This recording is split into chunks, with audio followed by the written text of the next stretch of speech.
মান রাব্বুকা ওয়া মা দীনুকা ওয়া মান নাবিয়্যুক। অথচ মুমিনের জন্য কবরে প্রশ্ন হবে মৌখিক 4টা, মোট প্রশ্ন হলো 5টা। বলে কবরের প্রশ্ন হবে 3টা, না কবরের প্রশ্ন হবে 4টা। কয়টা? জোরে বলেন কয়টা? 4টা। মুখস্থ আছে তো, নাহলে কইরা না। এখন কথা হইল প্রশ্নটা করবো কারে? মরা লাশে রে না জীবিত নফসে রে? কোনটা রে? উত্তর কি নফসে দিব না লাশে দিব? লাশে উত্তর দেয়। লাশে উত্তর দিলে তো যখন এলাকার মানুষ আইসা লাশের কাপড় খুলে, ওই বেটা কি করস, তোর কি শরম লজ্জা নাই? আমি তোর চাচা লাগি, তুই আমার কাপড় খুলস? এলাকার মানুষ গোসল দেয় না? বাইস্তেরা, বাইকনেরা, ভাই বেড়াদাররা, দাদা নানারা গোসল দেয় না? মেয়েদেরকে, মেয়েরা ওই যে নাতি নাতকুররা বইনেরা করায়। তো এমন কোনো জায়গা আছে যে এই জায়গায় বেলেট চালায় না? মোরায় কথা কয়? কে কথা কয় না? কারণ ওটা তো মরা লাশ, ওনে নফস নাই। কথা তো কইব নফসে, লজ্জা তো পাইব নফসে, স্বাদ নিব নফসে, দেখব নফসে, শুনব নফসে, খাইব নফসে, হাঁটব নফসে, বলবো নফসে, সব নফসে করে। এর লেগে নফস নাই। লঙ্গি খোলাইলেও কিছু কয় না, উপতা করলেও কিছু কয় না, শীত করলেও কিছু কয় না, গেটি ধরে ঘুরাইলেও কিছু কয় না। এক ডিবে আতর এক সুটে বুগল তলায় মাইকা দেয়, হাই হাই রে, কিচ্ছু কয় না।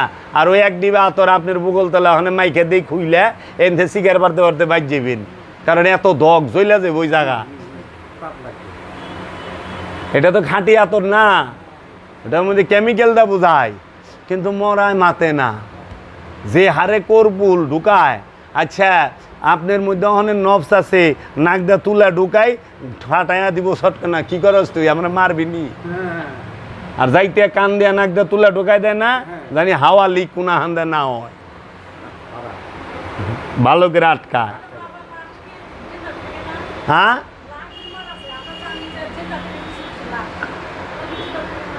লাশ জিন্দা থাকবো কেমনে?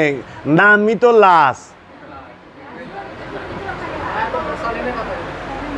লাশ জিন্দা থাকে না। লাশ সে রসুল প্রেমে, আল্লাহর প্রেমে যখন সে পুইরা খাঁটি হয়, তখন সে আর পচে না, পুক্ত হয়ে যায়। যেরকম মাটি থেকে ইটা তৈরি, এটা ওই মাটিটারে ভালো করে পুরেন। এটা যে প্রথম, এটা তো মাটির চাকাই, কিন্তু ভালো করে পুড়লে মাটির ভিতরে 100 বছর থাকলেও ইটা মাটিতে খাইতে পারে না, ইটা আর মাটি হয় না। তাই বলে ওইটার মধ্যে নফস নাই। এখন প্রশ্ন তো করবো নফসের, নফস যে কবরে ঢুকছে সেই কবরে সেন মন কিন্ন কির যাইব নাকি? আর নফস কোন কবরে ঢুকে? মাটির গর্তে ঢুকে না দেহ কবরে ঢুকে? নফস থাকে কোথায়?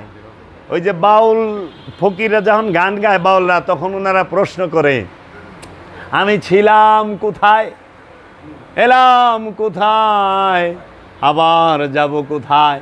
উত্তর হইল সোজা, ছিলাও বাবা দেহের মধ্যে, আসো বাবা দেহের মধ্যে, যাইবাও বাবা দেহের ভিতরে, দেহ সারা নফসে থাকার জায়গা নাই। এই দেহটাই হইল নফসের জীবন্ত কবর। আর ওই যে মাটির গাড়া 3.5 হাত, ওইটা হইল ওই দেহ, মরা দেহ, লাশের কবর। লাশের কবর হইল মাটির গর্ত, আর নফসের কবর হইল জীবন্ত দেহ। এর লেগা নফসের আজাব আল্লাহ যখন দেয়, তখন এই দেহের মাধ্যমে দেয়। ক্যান্সার দিয়ে দিছে, কবরের আজাব। পাইলস দিছে, কবরের আজাব। দাঁতের বিষ, কবরের আজাব। হাঁপানি, কবরের আজাব। ছোটখাটো সব ধরনের রুগী আজাব। প্রশ্ন করছিলাম, উত্তরও দিলেন। উত্তর দিবেন ছিলেন অনেক ফাঁক দেয়, কিন্তু গরু ইচ্ছা বাবা জাহাঙ্গীর একটু সহজ পথে চলে আসে।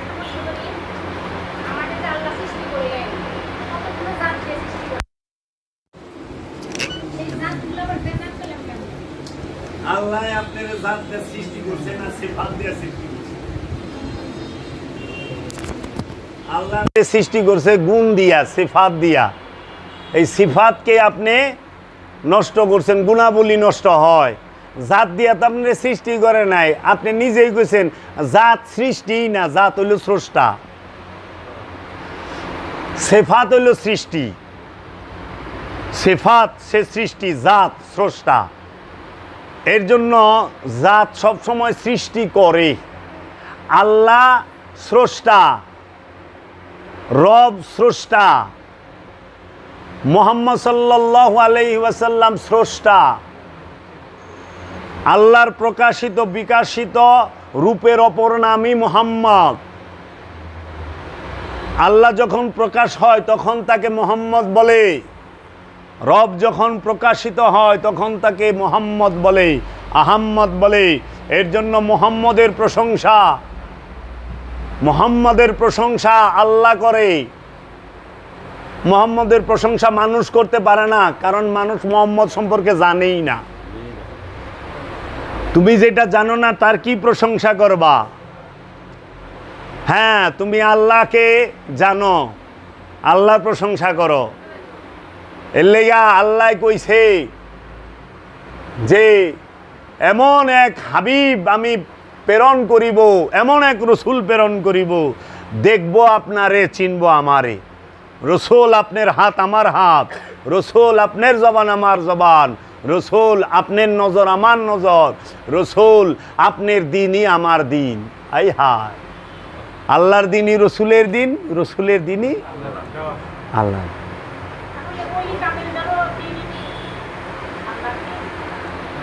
অবশ্যই তৌলিয়ে কামেল কারা?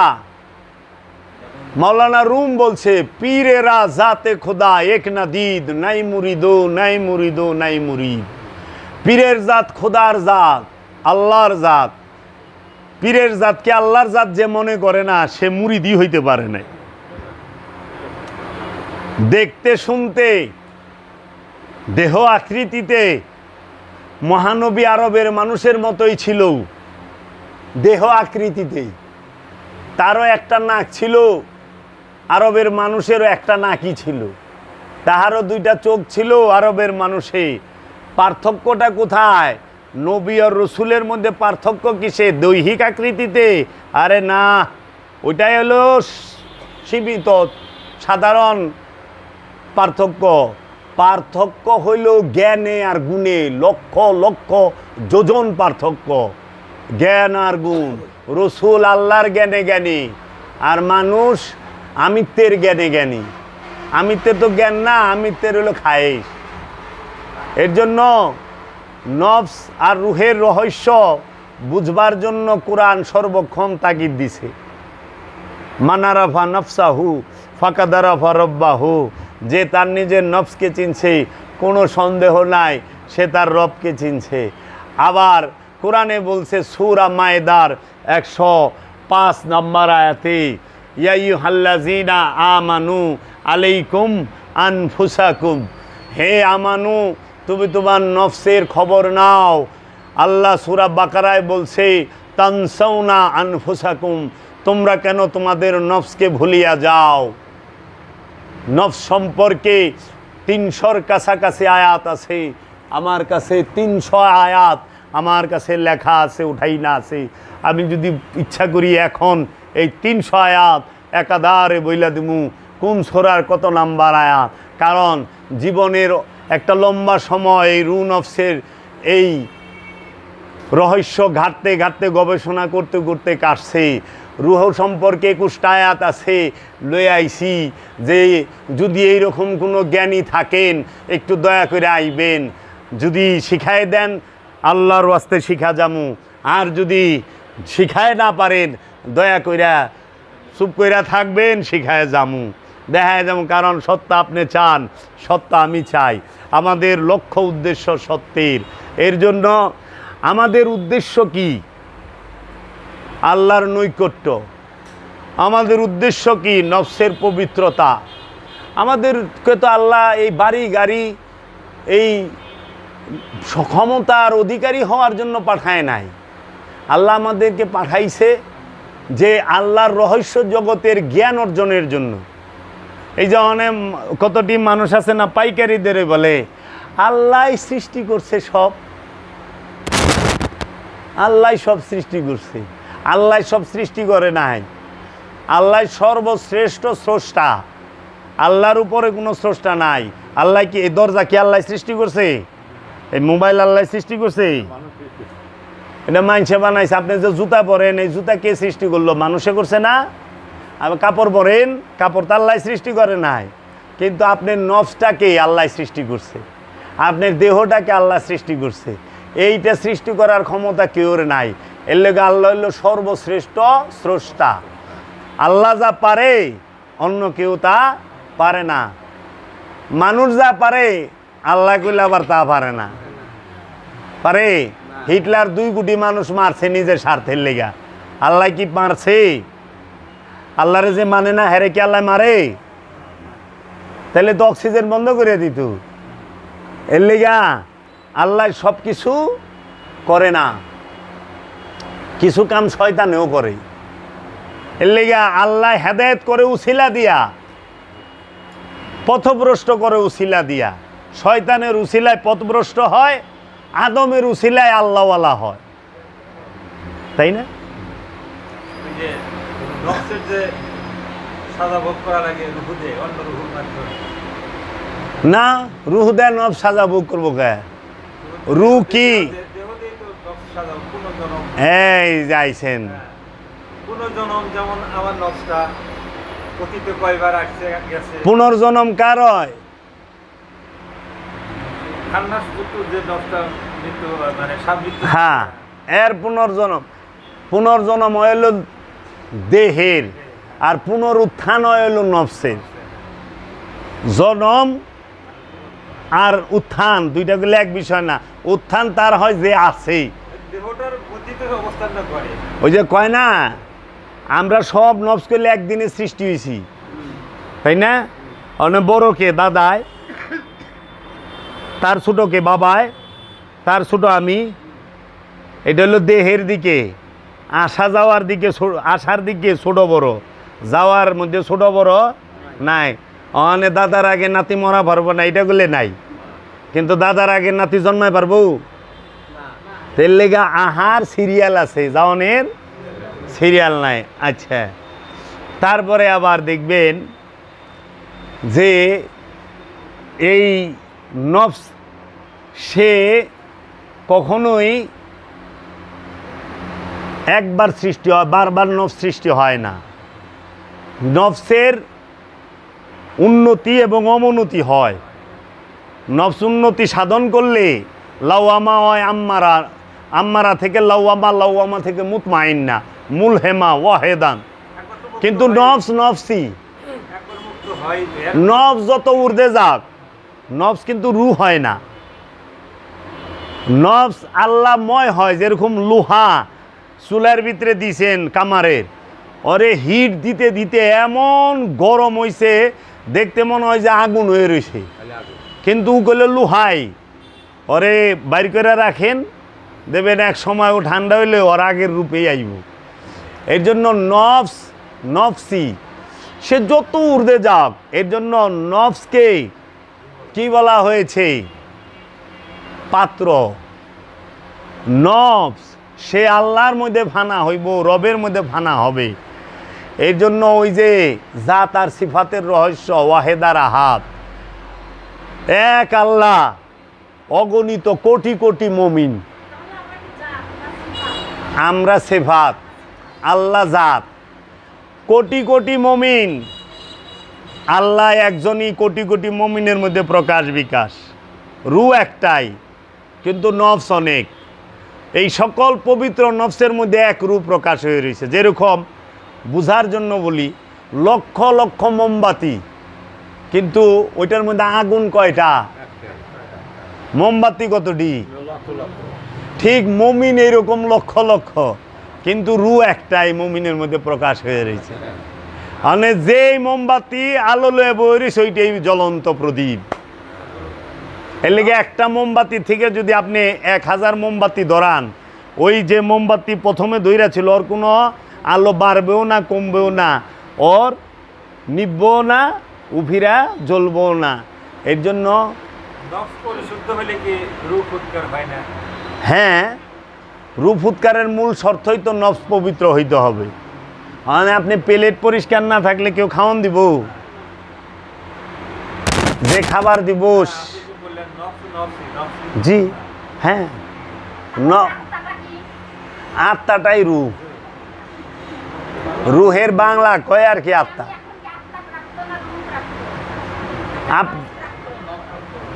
এই যে কইতাছে আমি কি, হ্যাঁ নফস, নফসেই কইতাছে আমি কি। ওই যে কইতাছে না যে জীবনটা কি বুঝলাম না, যে কইতাছে হ্যাঁ জীবন।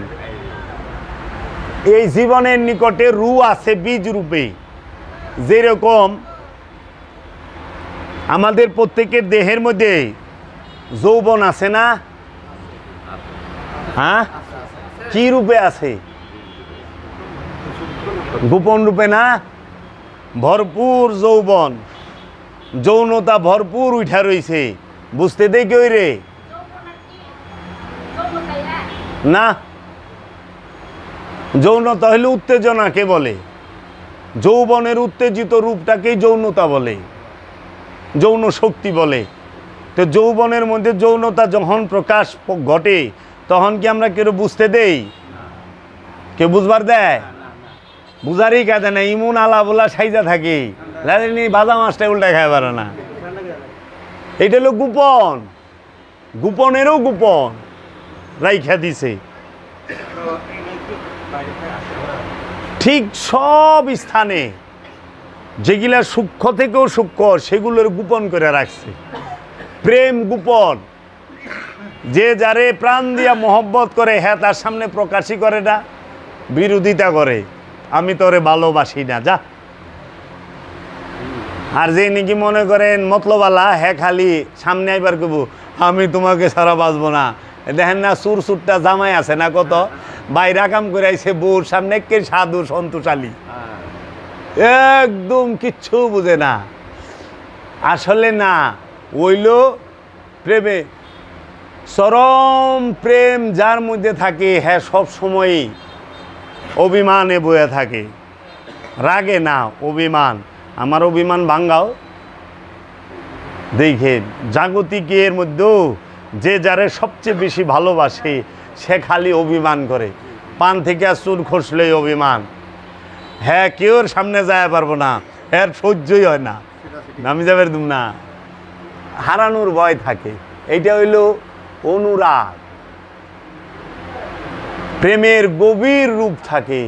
এর জন্য ওই রকম ভক্তরা সব সময় চায় যে আমার পীরের কোনো মুরিদ না হোক, আমি একা থাকুম। হ্যাঁ, এলে শয়তান কি চাইছে, কেউ আল্লাহর জানি না হয়, ও একা আল্লাহ রইব। ওর দুঃখটা লেহে নে, আল্লাহ তুমি আমার থাকবা, আমি তোমার আর কেউ রইতে দেব না। ওইটাও প্রেমের একটা রূপ।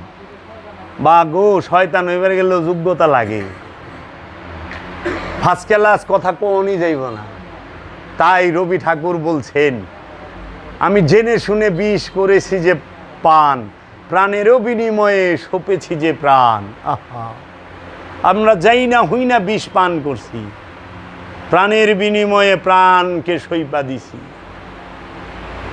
আমার জীবনেরও একটা জীবন আছে, এই জীবনের জীবন আমার স্রষ্টা, এর লেগা স্রষ্টার মধ্যে জীবনটাকে উৎসর্গ করার লাগে। ওই জীবন পাওয়ানোর লেগা, এটা হইল ক্ষণিকের জীবন। অনন্তকালের জীবন পাওয়ার জন্য ক্ষণিকের জীবনকে উৎসর্গ করার লাগে ওই জীবনের কাছে। এর লেগে দেখেন না, যারা প্রেম করে তারা নিজের ইচ্ছাটাকে উৎসর্গ করে তার প্রেমের ইচ্ছার কাছে। মানে ওইটা বাচ্চা হোক আর বউ হোক অথবা জামাই হোক, হইতে পারে বাচ্চা যা চায়, বাপ মা আশেক হয়ে যায়, বাচ্চা মাসুক হয়ে যায়, কান্তা সেইটার লেগে ওইটাই আইনা দেয়। নিজের জ্বর চিন্তা নাই, বাচ্চার জ্বর মহা চিন্তা উঠা গেছে, কারণ প্রেমের জ্বর আইছে, তার মহব্বতের জ্বর আইছে, এর লেগে সে সইতে পারতেছে না। বাচ্চার কষ্ট দেখলে মা বাপ সয়ে পারে না, কেন মহব্বত কষ্ট করতে আছে, তার প্রেম কষ্ট পাইব, সে এইটা বরদাস্ত, নিজে কষ্ট সইব। এর লেগে আশেক মাসুক মুরিদ রে গাইলাইলে মুরিদ অভিমান করে না, রাগ করে না, যখন গুরু রে গালি দেয় তখন আর শেষ হইয়া পারে না। কেন? তার প্রেমের গালি দিছে। এর জন্য কারো ভালোবাসাকে অবজ্ঞা করেন না।